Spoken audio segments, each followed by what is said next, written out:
मगर वो सिर पांव है, अपनी खोपड़ी बहुत मजबूत होती है, धम से मारते हैं कि गुरुजी मैं आपका चेला हूं। मैं कहा हाँ तो मेरा चेला है, पक्का है, तो थोड़ा सिर। जब तक फिर दूसरे बिहार में देखता हूं तो पांव मोड़ता हूं। इसलिए चरण स्पर्श कहा है, खोपड़ी उसमें नारियल फोड़ने के लिए नहीं कहा है। इसलिए मुझे कल से, वो कल गुरु पूर्णिमा है, अभी से समय रहा है कि मेरे पैरों की नाड़ियों का होगा क्या, इसलिए डर रहा हूं, हर मोमेंट पे डर रहा हूं। तो कल ऐसा करूंगा कि तुम में से एक व्यक्ति के पांव बाहर निकाल दूंगा, मैं अंदर पांव से कोड़ दूंगा, बाकी ऊपर कपड़ा उड़ा दूंगा। आए और दम से सिर पड़ के तुम मालूम पड़ जाएगा गुरु बनना कितना कठिन है। बस मैं कहता हूं पांव मेरे निकले हुए भैया, बस तुम यहाँ अंदर आदत से अंदर डाल दो, नीचे पांव बाहर निकाल दूंगा। मैं भी अपने पांव, तुम्हारे पांव बाहर रहेंगे, तुम्हें से जो मर्द हो वो निकले। शाम तक तो पट्टी बंदी हुई अस्पताल में ही पहुंचोगे गारंटी के साथ में।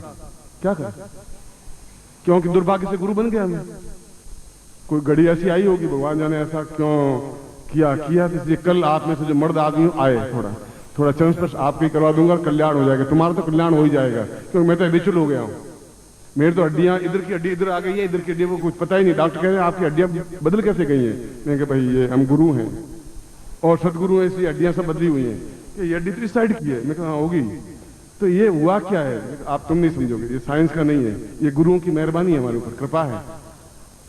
वो अपने आप में पूरे एकदम खोपड़ी, इतनी 5 किलो की तो खोपड़ी और 2000 मन की देख से धम से मारे। तो हाँ क्या कि गुरुजी बस आपकी कृपा चाहिए। मैं ठीक है, तुम्हारी कृपा मेरे ऊपर चाहिए भैया। मैं आपको आशीर्वाद देता हूं, उनको भी आशीर्वाद देता हूं, क्योंकि इतनी मजबूत खोपड़ी अधिक की होती नहीं, बिल्कुल ओरिजिनल खोपड़ी है। एक मैं माफी चाहता हूँ, बिहार या कोई नाम लो, राजस्थान का नाम, मैं राजस्थान का नाम लेता हूँ। एक आइंस्टीन मरा, उसकी खोपड़ी एक जगह रखी।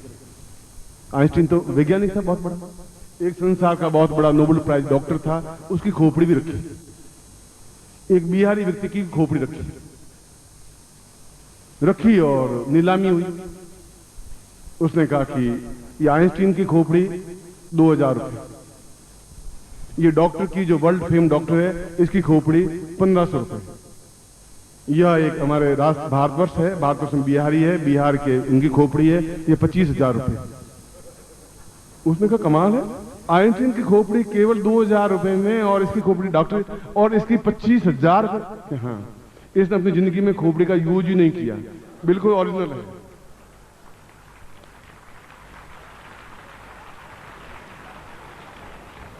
कोई पुर्जा घिसा हुआ है ही नहीं, बाकी तो पुर्जे किस किस के खोपड़ियां खोखली हो गई हैं। ये बिल्कुल जैसे भगवान थी वैसे वैसे, और इसलिए 25,000 रुपए। इसलिए उनकी खोपड़ियां बहुत स्ट्रांग है, बहुत मजबूत है। मेरे राजस्थान के लोगों की खोपड़ियां भी ऐसी 25,000 वाली हैं। इसलिए बिहार वाला सोचे कि लोग गुरुजी आपने हमारा ये क्या कर दिया। मैं तो राजस्थान की बात करता हूँ, मेरी खुद की खोपड़ी में तो कहता हूँ ऐसा। एक बात कह रहा हूं, आप तो यूज करते ही नहीं, खोपड़ी को यूज काहे के लिए करना, बस जो कह दिया कर दिया बस। इसलिए आपकी खोपड़ी बहुत मजबूत है, स्ट्रांग है और ताकतवान है, क्योंकि आपने यूज ही नहीं किया कभी उसको। बाकी आइंस्टीन आता तो स्पर्श करता बेचारा, डॉक्टर आता तो, आप तो बस गन लिए हुए धड़ाम बस। फिर भी आप मुझे प्रिय हैं, क्योंकि चाहे आप कैसे भी हैं मगर हैं तो मेरे ही।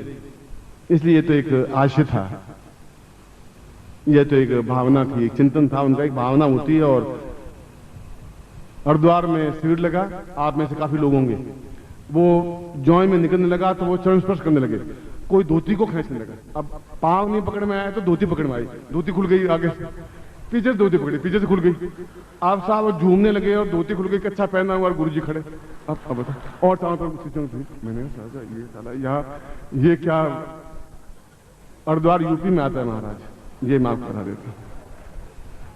मैंने कहा भाई को गमछा वमछा ये था, ये लपेट के खड़ा हुआ। मैं कहा महाराज थोड़ा दूर तो हो, ये तुम क्या कर रहे हो यहाँ, कोई मुझे बुद्ध बना रहे हो, महावीर स्वामी बना रहे हो, कर क्या रहे हो तुम। बस शिष्य हैं, बस हो गया सो हो गया। अरे गुरुजी की धोती लाओ, गुरुजी धोती लाया तो उस धोती के 25 टुकड़े साले और ले लेके भागे। आपकी यादगार, अच्छा भाई तुम्हारी यादगार, कुर्ता और बच गया, ये भी ले ले, एक बनियान है ले ले, यादगार ले लो तुम। और क्या कर सकता हूँ मैं, आप सबको प्रणाम करता हूँ। आप महान हैं और महान बने रहें, मगर समझदारी के साथ बने रहे। मैं एक बार फिर वेद व्यास के श्लोक के उस चौथे चरण का भावनात्मक रूप से चिंतन करता हुआ कह रहा हूं। उन्होंने कहा कि ये जीवन एक बहुत छोटा है, जहां आप स्वार्थ, ये घर के मोह, ये क्रोध, ये लोभ, ये अहंकार, इन सबको छोड़ करके एक बार निश्चय कर लें कि ये जीवन जो कुछ बचा हुआ है, इस जीवन में अगर हमें गुरु मिल गए, सदगुरुदेव मिल गए, अगर मिल गए हैं तो फिर अपने आप को अपनी बागडोर उनके हाथ में सौंप दीजिए और सौंप दें, और सौंपते ही वो सब कुछ प्राप्त आपको होगा ही, क्योंकि फिर कोई योनि में भटकना नहीं पड़ेगा। फिर सीधा रास्ता को सिद्धाश्रम का है और वहां पहुंचेंगे। बस सिद्धाश्रम जहां वशिष्ठ हैं, विश्वामित्र हैं, गर्ग हैं, अत्रि हैं, कणाद हैं, पुलस्त्य हैं, जहां श्री कृष्ण भगवान आज भी हैं, और उसी प्रकाश से आप देख सकते हैं जैसे आप मुझे देख रहे हैं, मैं आपको देख रहा हूं। इसलिए आज दिव्य नेत्र प्रयोग भी है, इसीलिए सिद्धाश्रम की स्थिति है, और इसीलिए मैं आपके बीच में हूं कि मैं हर क्षण उन साधनाओं को बार बार, इस चंडीगढ़ में तो वास्तव में उच्च कोटि के प्रयोग हुए हैं, उच्च कोटि की साधनाएं हुई हैं। यदि आप सही तरीके से कर सकें, श्रद्धा और विश्वास के साथ करेंगे तो सफलता मिलेगी ही, क्योंकि उसका आधार श्रद्धा और विश्वास है।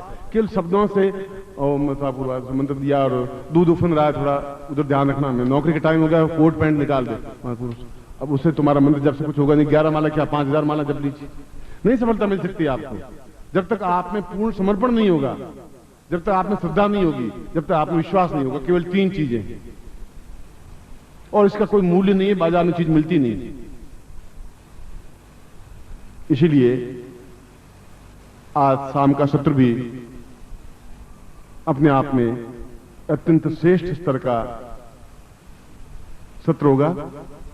उसमें मनोकामना पूर्ति प्रयोग संपन्न करवाऊंगा। सुबह कम से कम मेरे पास और यहां पर श्रीवास्तव के पास 100 से 125 से लेटर ज्यादा आए गुरु जी, कई ऐसी इच्छाएं हमारी हैं, उसके बाद में हम फ्री हो जाएं, मगर ये फ्री नहीं हो पा रहे हैं तो, और कह भी नहीं पाते। तो कोई ऐसा प्रयोग करवाएं जो हम प्रत्येक करें, और हमारे मन की जो कामना है वो नहीं व्यक्त कर सकते। यहाँ पत्नी बैठी है, यहाँ भाई बैठा है, मान लो मैं नपुंसक हूं, मैं नहीं बोल सकता कि मैं नपुंसक हूं। अब वो मेरी मनोकामना है, वह पूर्ण नहीं होगी तो मैं बहुत ग्लानि से तकलीफ पा रहा हूं। मेरी पत्नी बीमार है, या मैं बीमार हूं, या मेरे ये रोग है, या मेरे ऊपर कर्जा है, या मेरी समस्या है, या बाधा है, तो आप ऐसा प्रयोग गुरुदेव करवा दें। ऐसे 150-200 पर्चियां इसके पास में आती, मुझे कहा गुरुदेव ये पर्चियां होटलों में मुझे कहा गया, तो वास्तव में उनकी भावनाएं हैं वो सही। यह भी एक सत्य है, सत्य को स्वीकार करना पड़ेगा मुझे। आपकी अगर समस्याएं मैं दूर नहीं करूंगा तो आप फ्री नहीं हो पाएंगे। उन समस्याओं से मुक्ति दिलाना मेरा फर्ज और धर्म है। उन मंत्रों के माध्यम से उन समस्याओं से मुक्ति पा सकते हैं। बाकी 45 साल का नपुंसक व्यक्ति 1000 बार दवाएं की होगी, उसने नहीं हो गया ठीक, नहीं हो सकता। वह तो अनंग साधना से ही हो पाएगा। मैं उसको मंत्र दूंगा, और जो आपके मन की इच्छा है पूरी हो, ऐसा प्रयोग शाम को मैं करवाऊंगा ही, क्योंकि यह प्रयोग अपने आप में एक आवश्यक प्रयोग है, जरूरी प्रयोग है, जीवन का धर्म का प्रयोग है आपका। इसलिए वह तो शाम का सत्र है, उस सत्र में इस मनोकामना पूर्ति प्रयोग को करवाना, जो कि आप में से प्रत्येक शिष्य को करना ही चाहिए, ये मैं फिर कह देता हूं। किसी प्रकार की सिद्धाश्रम जाना, ये भी मन की इच्छा है। मैं धनपति बनूं, ये इच्छा है। धनवान बनूं, ये इच्छा है मेरी। मैं रोग रहित बनूं, ये इच्छा है। मेरी पत्नी आज्ञाकारी हो, मेरे पति व्यसन से दूर हो, मेरी शराब छूट जाए, मेरी सिगरेट छूट जाए, मैं अपने आप में खुशहाल बनूं, मेरे जो बीच में ऑब्स्टिकल है दूर हो, मेरे राज्य में प्रमोशन, कई समस्याएं हैं, और उन समस्याओं से मन की इच्छाओं से ही पूर्ति प्राप्त हो सकती है। मैं उच्च कोटि का योगी यति सन्यासी बनूं, ग्रस्त रहते हुए भी इच्छा है। मन की कोई भी इच्छा हो, और वह भी अपने आप में तिब्बती मंत्र से उस प्रयोग को करवाऊंगा। इन वेद मंत्रों में नहीं, यहाँ तिब्बती लामा जिस प्रयोग को संपन्न करते हैं, ठीक उसी मंत्रों के माध्यम से वो प्रयोग कराऊंगा। आप सुनेंगे और आश्चर्यचकित रह जाएंगे कि क्या मंत्र है, कितना तेजस्वी मंत्र है, कितना अद्भुत अचूक मंत्र है। उस प्रयोग से संपन्न करवाऊंगा आपको। गुरुदेव की परम पूज्य गुरुदेव की, वंदलिया माता जी की, उस छोटे गुरुदेव की, सिद्धाश्रम साधक परिवार की, आज के आनंद की। हर हर महादेव।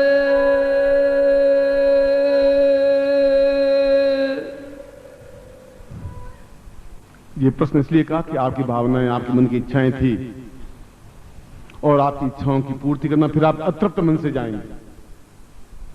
और मैं चाहता नहीं कि आप घर जाएं अतृप्त मन से जाएं तो अपने आप में आपका कद ऊंचा उठा हुआ हो, आपकी आंखें तेजस्वी हो, आपके अंदर एक विराट स्वरूप हो, आप में एक चेतना हो और आप उस क्षण के निकट आते जा रहे हैं जहां अर्जुन 10वें अध्याय तक पहुंचा था। आप 10वां अध्याय के समाप्ति पर हैं, तो 11वें अध्याय में उसने अपना विराट रूप भगवान कृष्ण ने दिखाया था उनको कि नहीं समझता तो ये समझ।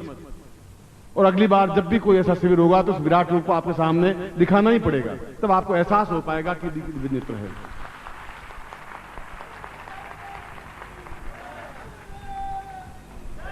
जल्दी कहीं कहीं अखिल भारत वर्ष शिविर लगेगा ही लगेगा, जल्दी कोई ऐसा क्षण आएगा ही आएगा। और उस प्रकार के जहां आप, मैंने कहा कि आपके दिव्य नेत्र उस जगह खड़े हैं जहां ये प्रयोग संपन्न करवाता हूं, तो आप अब उस विराट रूप को देखने के लिए क्षमता प्राप्त हैं। कोई परिवर्तन नहीं होता। मैं पैंट कोट पहनता हूं तो कोई परिवर्तन नहीं होगा, दिखूंगा एक दूसरी स्टाइल में। शर्ट पहना हुआ, टाई बंधी हुई है, हूं मैं वही, ज्ञान वही है। तो आप एकदम से दीक्षा लेते ही आप बिल्कुल कोई 80 फुट के ऊंचे नीचे नहीं हो जाएंगे। वैसे ही कृष्ण भी आपकी 5.5-6 फुट का ही था, उसके भी 2 हाथ थे, 2 पांव ही थे, 2 आंखें ही थी, मगर ज्ञान से सराबोर था, वो चेतना से सराबोर था। विराट रूप उसके अंदर समाहित था, क्योंकि सांदीपन उनके अंदर पूरे गुरु उतरे हुए थे, सदगुरु उतरे हुए थे। इसलिए शाम को उस प्रयोग को भी संपन्न करवाऊंगा और भी